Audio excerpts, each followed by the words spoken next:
Joseph Charles Massino was found guilty on all counts on the afternoon of July 30th, 2004, in a federal courtroom in Brooklyn, and the jury had barely cleared the room before he made his move. 11 racketeering charges, 7 murders, arson, extortion, money laundering, illegal gambling, conspiracy. 9 weeks of testimony from more than 70 witnesses, 6 of them made members of the organization he had run for the better part of 2 decades. His daughter Adeline, sitting just behind the defense table, whispered, "Oh God." His wife watched from the gallery, and the man who had just been convicted of running the most disciplined organized crime operation in the country turned to his wife and offered a small, unhurried shrug. The shrug is the key to everything that follows. It was not resignation. It was not defeat. It was the kind of gesture a man makes when the worst has happened, and he has already decided what to do about it. He requested a private meeting with the presiding judge before the day was out. Behind the verdict was another charge that had not yet been tried: the 1999 murder of a Bonanno family captain named Gerlando Schiaccia carried the possibility of the federal death penalty. Attorney General John Ashcroft had specifically ordered his prosecutors to seek death in that case. The man who had beaten every case for 30 years was looking at execution. What he did in the weeks that followed would be the most unexpected thing anyone who had spent those 3 decades studying him could have imagined. He had built the most secretive criminal organization in New York City. He had invented protocols to defeat surveillance that other families copied. He had outlasted the jailing of every other family boss in the country and earned himself a title: the Last Don. And then, in the autumn of 2004, he agreed to cooperate with the government that had just convicted him, accepted a wire recording device, and used it to record his own successor. His name was Joseph Charles Massino. He was born in Queens, and the story of how he got to that courtroom and what he chose to do the moment the jury walked out is the story of the last old-school boss in American organized crime, and of the precise moment when everything he had built collapsed from the inside out. Drop where you are watching from in the comments below. It is genuinely one of the best parts of doing this. If you are new here and want more history like this delivered straight to you, subscribe now. Back to Maspeth, Queens, and the lunch wagon that started everything, and the man who turned coffee and kickbacks into the most feared criminal organization in New York. Joseph Charles Massino was born on January 10th, 1943, in Maspeth, a working-class neighborhood in the western part of Queens, where the streets of the borough brush against the industrial edges of Ridgewood and the old trade routes of Long Island City. He was one of 3 sons. His father was a second-generation Italian-American. The neighborhood was not the Greenwich Village of the Genovese family, or the Canarsie of the Gambinos. It was a Queens neighborhood organized around the kinds of businesses and trades that kept New York running at its edges: truck depots and loading docks and the men who worked them. Massino left school during his sophomore year of high school. He was, by his own later account, a juvenile delinquent before he was a teenager. He married Josephine Vitale in 1960, when he was 17 years old, and she was the younger sister of a man who would become his closest partner in everything that followed. Salvatore Vitale, known as Good-Looking Sal, was not simply a brother-in-law. He was the other half of an operational partnership that would extend from the 1960s into the 2000s, the kind of connection built on proximity and trust and years of shared risk. The social club they ran together in the 70s and 80s was called J&S Cake. The letters stood for Joe and Sal. The connection to the Bonanno crime family came through the mundane economy of Maspeth. In the late 1960s, Massino was running a lunch wagon, selling coffee and pastries to workers at a nearby truck yard. It was not yet a criminal operation in the formal sense, but the depot from which Massino purchased his supplies was operated by brothers of Philip Rusty Rastelli, who was then a rising figure in the Bonanno organization. Massino began paying kickbacks from his lunch wagon profits to Rastelli. The relationship that would shape the next 4 decades of organized crime in New York City began with a few dollars from a coffee and pastry route and the understanding that men with connections were entitled to a piece of what you earned. Massino expanded the operation. With Vitale and another associate named Dwayne Goldie Leisenheimer, he built a truck hijacking crew that was, by later FBI account, one of the most professional operations in the city. He specialized in high value cargo. He knew where to unload stolen goods before the theft had been reported. He had connections at airports and on the waterfront. He once intercepted 2,000 cases of canned tuna. Another haul produced 500 cartons of Japanese sneakers. His photographic memory was documented by the federal agents who monitored him during this period. He memorized the license plates of every car he recognized as surveillance. He was, to those agents, personable and polite, the kind of man who made small talk and remembered faces, while running a hijacking operation that placed him as one of Rastelli's most valuable associates. Around 1973, Rastelli brought Massino on as a formal Bonanno associate. He called Rastelli Onk.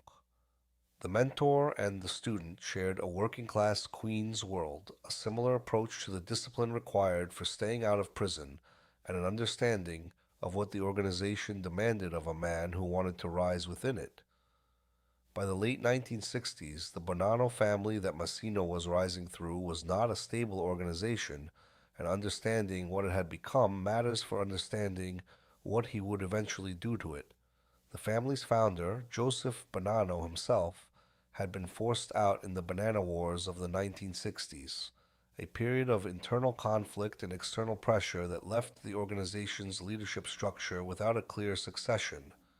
Philip Rastelli was nominally in control, but he spent most of his time in and out of prison on various charges, and had never fully consolidated his authority over the whole of the organization. In his absence, the man who had been filling that vacuum was dangerous in a specific way. Carmine Galante had been a consigliere to the family and a convicted narcotics trafficker. He was also, by the late 1970s, effectively running the Bonanno operation as an acting boss who had no intention of stepping aside when Rastelli was available. Galante had built a significant heroin pipeline using Sicilian-born associates known as the Zips, men imported directly from Sicily whose primary loyalty was to their own network rather than to the established American family structure. He was aggressively expanding the narcotics business, cutting out other families from the profits, and carrying himself as though the Commission's authority over his behavior had simply lapsed. The other New York bosses grew alarmed. Genovese boss Frank Thierry and others began reaching out to build consensus for removing Galante permanently. Rastelli, operating through Massino, brought a formal request to the Commission to approve the hit. The Commission agreed. The lone documented dissenter was Colombo boss Carmine Persico. The approval did not require unanimity, and the decision was made. On July 12, 1979, Carmine Galante was eating lunch on the back patio of Joe and Mary's Italian-American restaurant at 205 Knickerbocker Avenue in Bushwick, Brooklyn. His trademark cigar was in his teeth. His bodyguards were present. 3 men in ski masks appeared on the patio and opened fire. Galante and 2 of his companions were killed. His bodyguards, who were later linked to the family's pro-Rastelli faction, were not harmed and disappeared from the scene alongside the shooters. Galante's corpse was photographed with the cigar still clenched in his teeth, and that image became one of the more recognizable crime scene photographs of the era. Massino's precise role in the execution is a matter that the available record does not fully settle. He testified in 2011 that the conventional account of his role differed from what actually happened, but the specific nature of that difference was not established in the public proceedings. What is documented is his role in delivering the request to the Commission on Rastelli's behalf, and his presence in the general vicinity on the day of the killing. What is also documented is what followed. Rastelli elevated Massino to caporegime, giving him command of his own crew 3 years after becoming a made man. The man who had started with a lunch wagon and a kickback arrangement was now a captain in the most powerful criminal organization in New York. He had been inducted into that organization 3 years earlier at a ceremony that revealed something essential about how he operated. The date was June 14th, 1977. The location was a bar in Queens. The man presiding over the ceremony was Carmine Galante himself, the acting boss who had seized control while Rastelli was imprisoned. During the ritual, Galante went around the room and asked each of the new inductees the same question: who is the boss of this family? Every other man answered, you, meaning Galante. Massino answered, Rastelli. The documented account of this exchange comes from Massino's own testimony at his 1987 RICO trial. Its implications are not subtle. In a room where Galante was the man holding power and the man conducting the ceremony, with every other inductee giving Galante the answer he expected, Massino gave the true answer, not the safe answer, not the expected answer, the accurate one. The man who was actually the boss, even if he was in prison, was Rastelli, and Massino said so in the room where the man in temporary possession of that authority was asking the question. The same discipline that produced that answer produced everything else he did. 2 years before the induction ceremony in 1975, Massino had participated in the murder of a man named Vito Borelli, alongside Salvatore Vitale and a Gambino associate named John Gotti. This killing is documented as the act that constituted Massino making his bones, demonstrating the willingness to kill on behalf of the organization that full membership required. The murder established his standing. The ceremony in the Queen's Bar confirmed it formally. By the time Galante was killed and Massino was elevated to captain, he had been working toward this position for nearly a decade, and every step of the journey had been taken with a clear sense of which alliances mattered and why. In that ceremony, with the wrong answer carrying obvious risk and the right answer requiring only agreement with the man holding the power, Massino had given the right answer, and every person in that room knew exactly what that meant. While Massino was building his standing inside the organization, someone was building a different kind of reputation at its edges, and the consequences of what that person was doing would define the Bonanno family for the next decade and teach Massino everything he would need to know about how criminal organizations destroy themselves. In September of 1976, an FBI agent named Joseph Pistone began an undercover operation inside the Bonanno family. His alias was Donnie Brasco, his cover identity, a jewel thief from the streets who was looking for connections.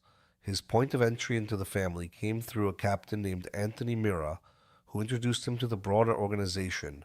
His primary relationship, the one that would define his penetration of the family's highest levels, developed with Dominic Sonny Black Napolitano, a Bonanno captain who took Brasco under his wing, vouched for him, and eventually began the process of sponsoring him for MAID membership.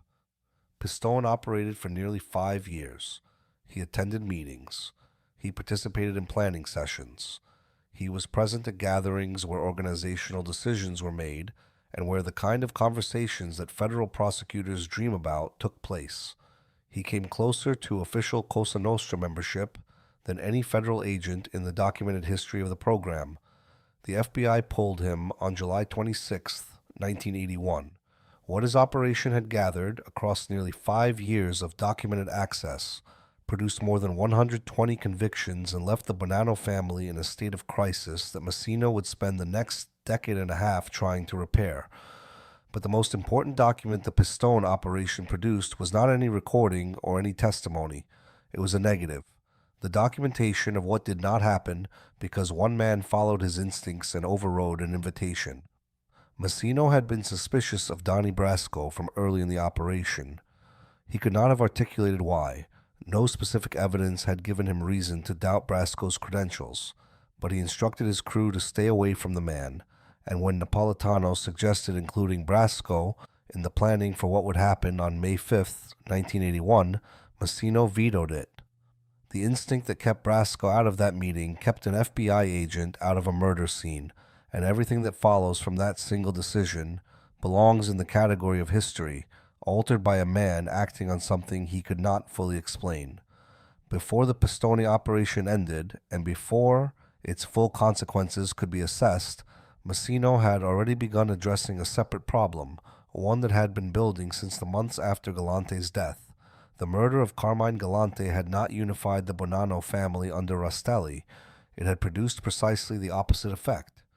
Two factions formed. On one side, the captains loyal to Rastelli, with Massino as the most capable of the group. On the other, three captains who had decided that the post-Galante transition was an opportunity to assert their own claims. Alphonse Sonny Red and Delicato, Dominic Big Trin Trinchera, Philip Philly Lucky Giacconi. By early 1981, Massino had received documented intelligence that the three dissident captains were stockpiling weapons. He brought this information to the commission. The guidance he received was recorded by those present as a matter of fact. Protect yourselves. Do what you have to do. Massino arranged a peace meeting. The date was May 5th, 1981. The location was an after-hours club in the Bensonhurst section of Brooklyn. The peace meeting was not a peace meeting. He invited two neutral captains to be present, calculating that their presence would eliminate any suspicion the three rebel captains might carry into the room. When the three arrived and were led into a rear room of the club, the men waiting for them were not there to negotiate. Trinchera, Giaccone, and Indelicato were shot to death. Sonny Red Indelicato's body turned up within days in an area known as the Hole, a perpetually flooded stretch of vacant lots on the border between Brooklyn and Queens that had served as an improvised burial ground. The bodies of Trinchera and Giaccone were not recovered until 2004, when Massino's cooperation directed the FBI to the precise location where they had been buried. They had lain there for more than 20 years. Massino's standing in the family after the meeting grew substantially, but there was a piece of business still unresolved, and it was the piece most directly connected to what was about to descend on the organization. Dominic Sonny Black Napolitano had sponsored Donnie Brasco. He had vouched for an FBI agent and nearly gotten him inducted into the Cosa Nostra. When the Pistone operation was pulled at the end of July and its scale became known, Napolitano's position was a matter of organizational logic that had only one resolution. Massino ordered the killing. He told his brother-in-law Vitale that he had to give Napolitano a receipt for the Donnie Brasco situation. The phrase meant exactly what it sounded like. Napolitano was called to a meeting on August 17th, 1981. He knew before he left his apartment that the meeting was a summons and not a conversation. He gave his jewelry to his favorite bartender at his social club. He left his apartment keys with instructions for someone to care for the pigeons he kept in a coop on the roof above his apartment. He told his girlfriend he bore Pistone no ill will. He said that if anyone was going to be the one to bring him down, he was glad it was Pistone. Then he went to the meeting, was pushed down a flight of stairs, and was shot to death as he begged for a final bullet to end it quickly. His body was disposed of in a shallow grave in Staten Island. It was found eventually, confirmed years later. In 1982, Massino was indicted in connection with the three captains' murders. He declined to wait for the trial. He went into hiding in Milford, Pennsylvania, with Leisenheimer, and remained there for approximately 2 years before surrendering. His time as a fugitive did not keep him from conducting organizational business. At least one order went out from his location in Pennsylvania. When he came back and faced the legal system, the results were complicated in a way that told the story of how the law and criminal enterprise operate on parallel tracks that do not always intersect at the expected moments. On the labor racketeering charges, he was convicted. He was sentenced in January of 1987 to a 10-year prison term. On the separate 1987 RICO trial for the three captains' murders, he was acquitted. The jury found that the predicate acts fell outside the statute of limitations and that no ongoing conspiracy could be established within the indictment period.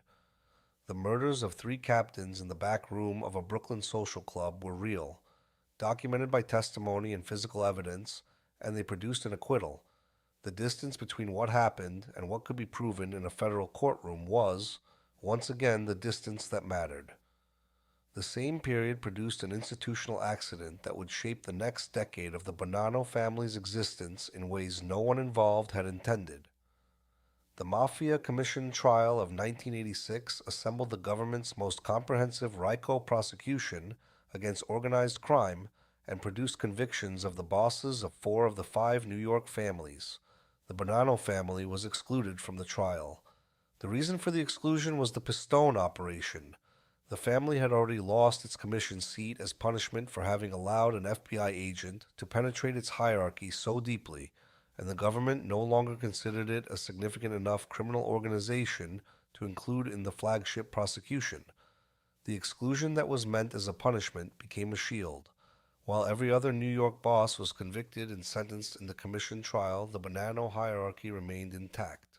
Massino studied all of this from inside his federal institution, where Philip Rastelli was also serving time. Rastelli died in prison in June of 1991 from cancer, having spent most of his reign in and out of custody, and having never fully consolidated his authority from within either. The family he left behind was in a state of extended institutional damage from the Pistone years, from the commission trial's aftermath, and from the years of prosecutions that had followed the undercover operation. While Massino was still serving his sentence, the organization he had worked for across 2 decades named him boss.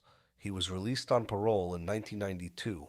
He came home from prison with a specific analysis of why the Bonanno family had nearly been destroyed and a specific set of protocols designed to prevent any version of that destruction from happening again. The most visible of those protocols was the first thing any member or associate noticed after Massino took effective control. He closed the social clubs. The Bonanno family, like every New York crime family, had operated for decades out of a network of storefront social clubs where members gathered, conducted business, and maintained the social fabric of the organization. The FBI had spent years photographing those clubs, documenting who entered and who left, identifying hierarchies from patterns of attendance, and planting listening devices in the walls and furniture. Massino closed them. Meetings would now happen in remote locations that could be described as casual gatherings or family vacations, in moving vehicles, in locations that changed with each meeting. His name would not be spoken.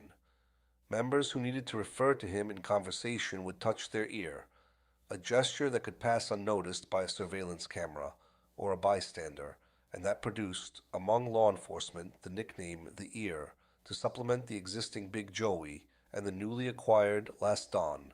He instructed members to refer to the organization not by its name, but by such phrases as this thing, and he banned the word mafia from all family communications. Individual crews would be organized into clandestine cells, each operating without knowledge of what the other crews were doing, a structure that meant no single arrested member could give the government more than a partial picture of the organization. He steered the family away from street-level drug operations, which were visible, which generated the kind of arrests that created cooperators, and which the FBI targeted aggressively.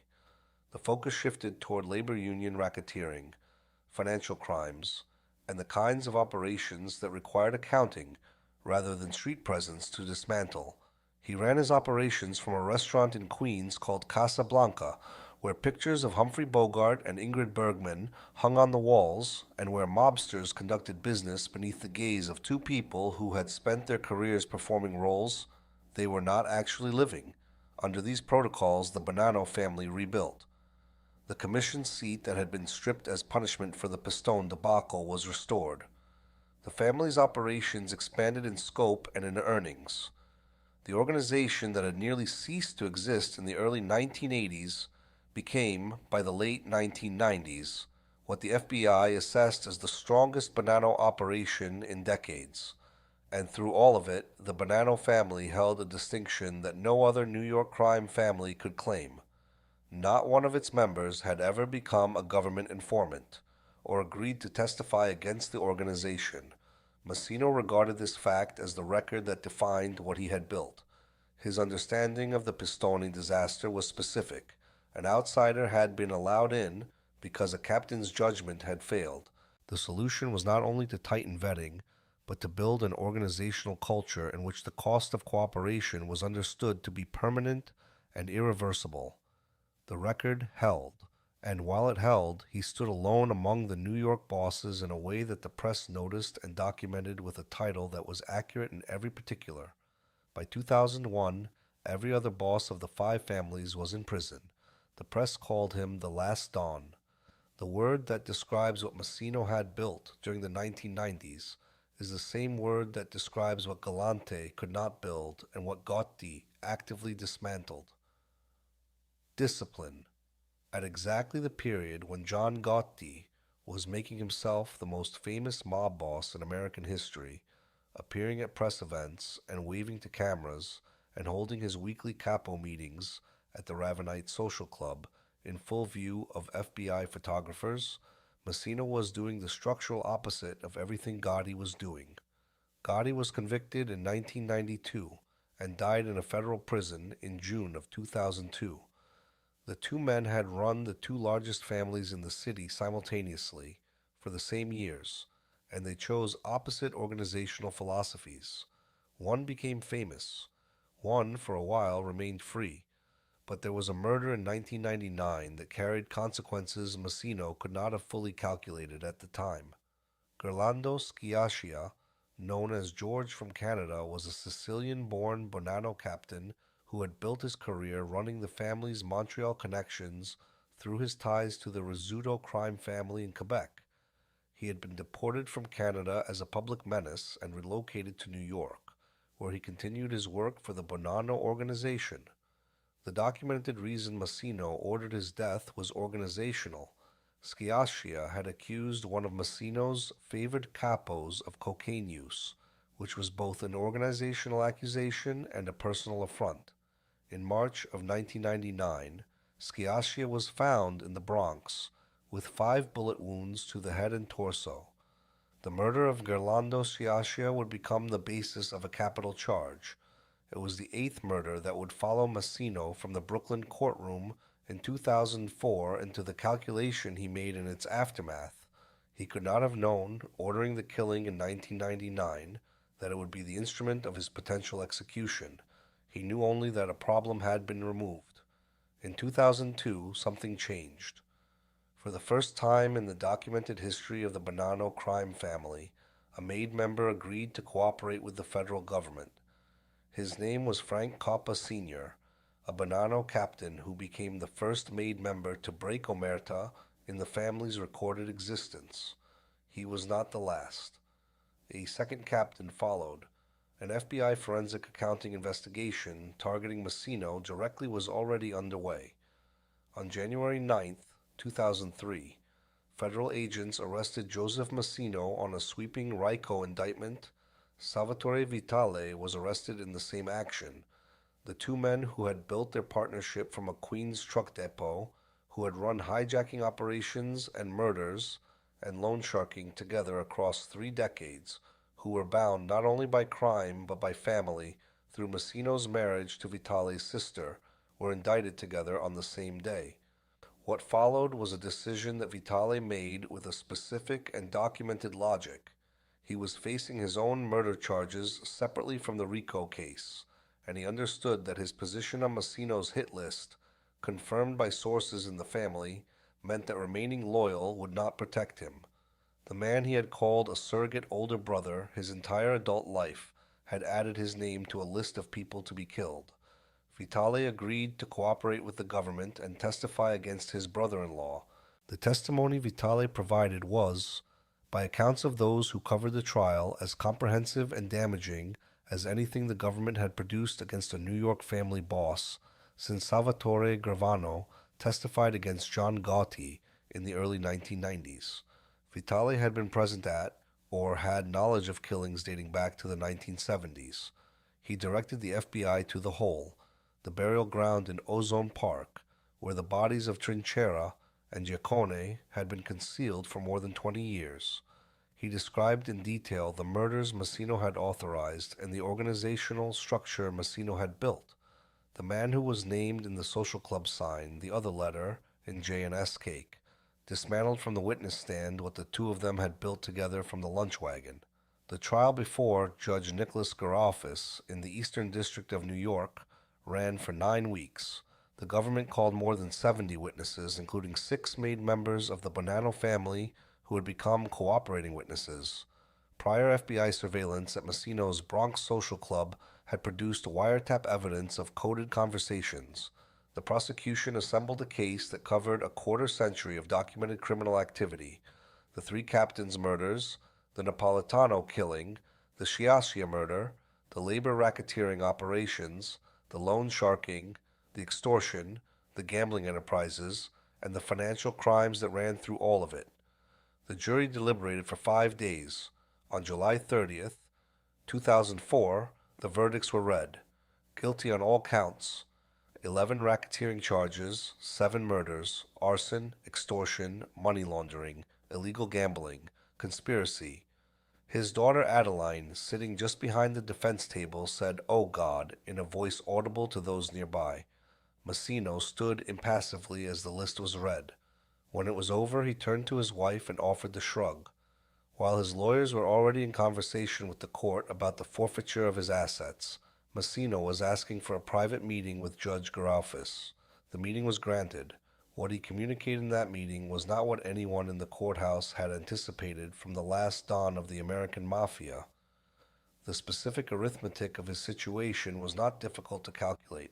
The 7 murder convictions he had just received guaranteed that he would die in federal custody unless something changed. The pending Sciascia trial carried the possibility of execution. Attorney General John Ashcroft had specifically ordered his prosecutors to seek the death penalty, and he did so days before, announcing his own resignation from office in November of 2004. Massino was 61 years old. He faced not only life imprisonment, but a realistic prospect of being executed for a murder he had ordered to resolve an organizational dispute in 1999. What cooperation required him to give was everything. It meant giving the government the organizational structure he had spent decades building. It meant giving up people who had been loyal to him, some of whom had taken risks and kept their silence for years, on the understanding that the organization protected its own. It meant ending the record the Bonanno family had held, the record he had regarded as the proof of what he had accomplished, the fact that not one member had ever cooperated. It meant becoming the thing that the organization he had run regarded as the worst possible thing a man could become. He made the calculation and arrived at his answer. In late September of 2004, Massino entered a formal cooperation agreement with the government. The agreement required him to do something that had no precedent in the documented history of American organized crime. He would wear a wire, and the person he would record was the man who had been running the Bonanno family in his absence, the man who had been named acting boss while Massino was on trial. That man was Vincent Basciano. Vincent Vinny, gorgeous Basciano, was born on November 14th, 1959, in the Bronx. He had taken his nickname from an attention to personal appearance that was, by accounts of those who knew him, genuine rather than affected. He was known for his meticulously groomed hair, his sharp suits, and a temper that those around him described as easily ignited. Before his trial began, he successfully requested access to 5 suits, one for each day of the week, so that his presentation in the courtroom would not suffer. This was, in various accounts of the case, a detail about the man that told something accurate about how he understood himself. On January 3rd, 2005, Massino and Basciano were both incarcerated in the Metropolitan Detention Center in Brooklyn. Massino was wearing a wire. The conversation they had that day is part of the federal record. Basciano discussed the December 2004 murder of a mob associate named Randolph Pizzolo, who had been found shot in Brooklyn. Pizzolo had, by the account of those with knowledge of the circumstances, made demands for family induction during a drunken outburst that had embarrassed members of the organization and produced a consensus that he was a problem. On the tape, Basciano told Massino, "I'm not exactly sure what happened there, but I gave the order." In a separately documented exchange, Basciano confirmed to Massino that he had said he wanted to kill a Bonanno captain named Patrick Paddy DeFilippo. The word the two men used as code for a murder order was Jocko. When Massino told Basciano that a message had been delivered saying Basciano wanted to Jocko DeFilippo, Basciano said, "I did say that." The recordings were the most direct evidence of organized crime's continuation under a sitting boss that any federal investigation had ever produced, because the man who made them was himself a former boss, recording them deliberately from inside federal custody against the man he had designated to run the organization in his absence. No boss in the documented history of American organized crime had worn a wire against his own successor. The act had no precedent. It had no category. It produced in the federal record something that no amount of surveillance or undercover operation had ever come close to producing. The acting boss of a New York crime family, speaking in his own voice, confirming his own orders, to a man who was recording every word. Massino pleaded guilty in 2005 to the eighth murder, the Sciascia killing, in exchange for the removal of the death penalty from his case. He received 2 consecutive life sentences. He forfeited $12 million. The organization that had never produced a cooperating witness had now produced the highest-ranking cooperating witness in the history of American organized crime. What Massino's cooperation delivered to the government continued to compound across the following years. In 2011, he took the witness stand in federal court in Brooklyn to testify in the trial of Vincent Basciano on capital murder charges related to the Pizzolo killing. It was the first time in the documented history of the American Mafia that a former boss had testified in open court against a man he had designated as his successor. Massino walked into the courtroom, was sworn in, and moments later pointed across the room at the defendant. He identified Basciano as, he said, the guy in the gray suit. He spent 5 days on the witness stand. He was, by courtroom accounts, a steady and difficult witness to shake under cross-examination. The defense described him as a deceitful opportunist. The prosecution presented the recordings, and the jury heard Basciano's own voice describing what he had done and why. He had told Massino that Pizzolo was a dangerous kid who did not listen. Basciano was convicted of capital murder. He received life in prison without the possibility of parole. Massino was resentenced in June of 2013 to time served and released on supervised release. He was 70 years old. The terms of his release confined him to supervised conditions for the remainder of his life. He went home to Glen Cove, New York. The Bonanno family that Massino left behind when he began cooperating in the autumn of 2004 never recovered what he had built. The record he had regarded as the proof of the organization's discipline, the fact that no member had ever cooperated, was broken by his cooperation.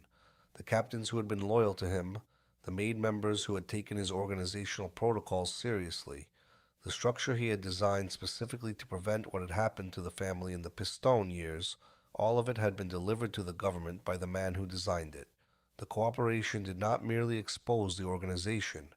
It exposed everything the organization knew about itself, because the man who knew the most about what it was and how it worked had decided that survival mattered more than the record. He died on September the 14th, 2023 in Glen Cove, New York. He was 80 years old. John Gotti had died in a federal medical facility in June of 2002, 3 years before the wire was placed. The two men had known each other since at least 1975, when they committed a murder together, and they had run the 2 largest families in New York simultaneously throughout the 1990s. Gotti chose visibility and became one of the most recognizable figures in the history of American organized crime. Massino chose the opposite and built the most disciplined organization the country's law enforcement had ever encountered. The flamboyant boss died in prison.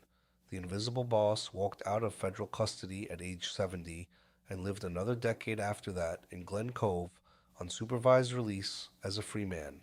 What the Massino story is about, finally, is the specific limit of any system, no matter how carefully designed. He understood better than any of his contemporaries what had destroyed the organizations that came before his. He studied those failures and built protocols to prevent them. He closed the clubs. He banned the name. He required the ear touch. He ran meetings in locations that could pass for vacations. He formed cells that kept each crew ignorant of what the others were doing. He built the most secure organized crime operation in the country and maintained it for more than a decade, during which every other New York family was under siege and every other New York boss was in prison. The system he built could defeat surveillance. It could defeat informants who came from outside the organization. It could defeat the ordinary mechanisms of federal investigation, at least long enough to make him the last man standing among the bosses of the five families. What it could not defeat was the decision of the man at the center of the system to dismantle it from within. Every protection he had designed was a protection against external threat. There was no protocol for the boss himself. He had built, in the end, a system that was only as strong as the resolve of the person it was protecting, and when that person looked at the 7 convictions already secured, and the pending death penalty trial, and the brother-in-law already on the witness stand, the resolve that had defined everything Massino did for 30 years encountered something it had never encountered before, a calculation where cooperation produced a better outcome than silence. He chose cooperation, and then he chose to record his own successor. The lunch wagon is long gone. The Casablanca restaurant is closed. The organization that was, by FBI assessment around 2001, the strongest Bonanno family in decades had, by the same FBI assessment a decade later, never recovered its former position. The man who rebuilt it made sure of that personally, from inside a federal detention center, wearing a wire, asking a man in a gray suit about a murder.